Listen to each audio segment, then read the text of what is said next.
สาวเนาะสำหรับสาววัยท้องหรือว่าวัยรุ่นกะยาเนาะ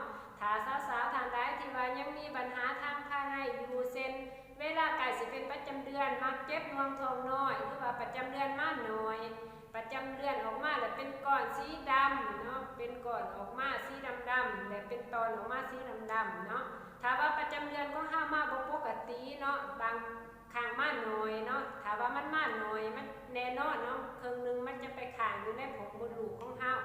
และเฮ็ดให้เป็นเน่าอยู่ในผงมดลูกและส่งกลิ่นออกมาเฮ็ดให้น้องสาวเขามีกลิ่นเหม็นซ้ำบ่พอเท่านั้นเนาะยังเสี่ยงต่อการเป็นพังผืดหรือว่าเป็นก้อนเบาในมดลูกนั่นเองเนาะหรือว่าสาวๆท่านใดที่ว่ามีปัญหาเรื่องของตกขาวเนาะบ่ว่าสิเป็นตกขาวคั่นตกขาวมีกลิ่นเหม็นตกขาวซ้ำเหือดหรือว่าตกขาวมีสีเปลี่ยนไปบางท่านอาจจะเป็นสีเหลืองสีเขียวสีน้ำตาลหรือว่าสีเทาบางครั้งมีเลือดปนออกมานำก็มีเนาะหรือว่าสาวๆท่านใดที่ว่ามีปัญหาเรื่องทรงคลอดรวมบ่ฟิตกระซับ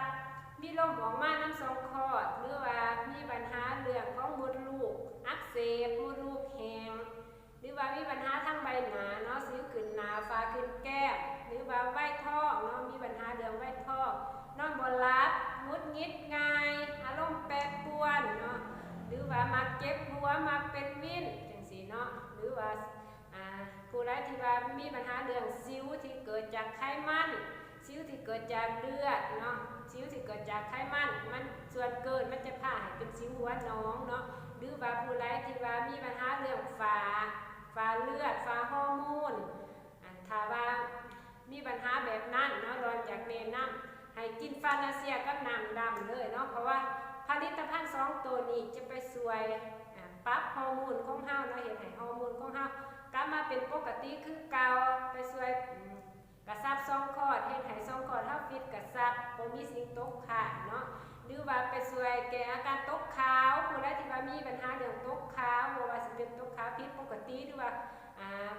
เป็นตกขาวคันเป็นตกขาวซ้ำเหือตกขาวมีกลิ่นเหม็นหรือว่ามีสีเปลี่ยนไปกะยาเนาะล้วนแล้วแต่เกิดจากฮอร์โมนของเฮาทั้งนั้นเนาะถ้าว่าฮอร์โมนเฮามันเปลี่ยนไปเนาะเมื่ออายุเฮาหลายขึ้นมันก็เฮ็ดให้ปัญหาต่างๆตามมาเนาะค่ะสาวๆท่านใดเป็นอยู่เจอปัญหานี้อยู่เนาะอยากสอบถามเนาะก็อินบ็อกซ์สอบถามมาได้หรือว่าอยากสั่งซื้อก็อินบ็อกซ์มาได้เนาะสบายดี